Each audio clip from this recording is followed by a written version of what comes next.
So now we have seen column quality, we have seen column distribution. The final data preview or data exploration option we have in Power Query is column profile.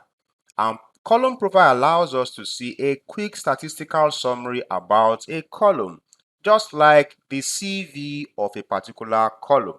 So here in my Power Query, one more time, I'm heading over to my data view and I want to disable column distribution for now, and I want to enable column profile.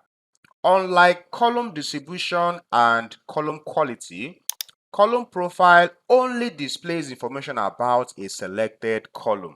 So for me to see the profile of a column, I have to go to click on that particular column.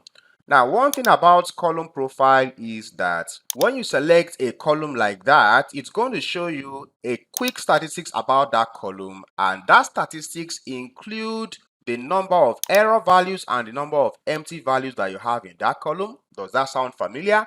That's exactly what you get in column quality. It will also show us the number of distinct values and the number of unique values. Does that also sound familiar? Yes, that's what you get with column distribution.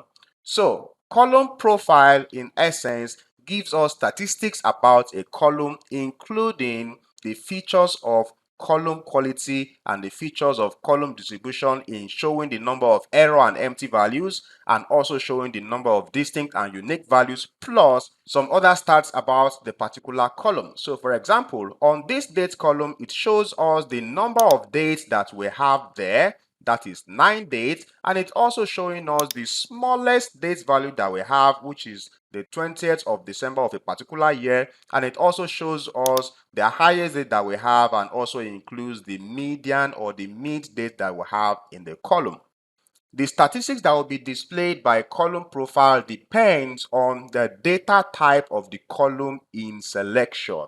So if I select a column that has text values like customer name, it also shows us how many empty strings are inside that column. And when I go to select a column that has numbers like the sales column, you are also going to see more information, like it tries to show us the number of not a number. So not a number are values that are numbers but cannot be displayed here in our Power Query, so it's going to be represented as not a number. It also shows us the number of zero values that are in that column, including the standard deviation of the values in the column. And then on the right hand side, it gives us that chart that we have for column distribution that shows how the values in the columns are distributed. So using the example of the customer name we looked at in the column distribution video, this shows us that this particular customer, Daniel Lacey, is the one that appears the highest number of times, followed by Adrian and Carol that both appear twice each, and then we'll have Mark and Hubert that appear only one time each.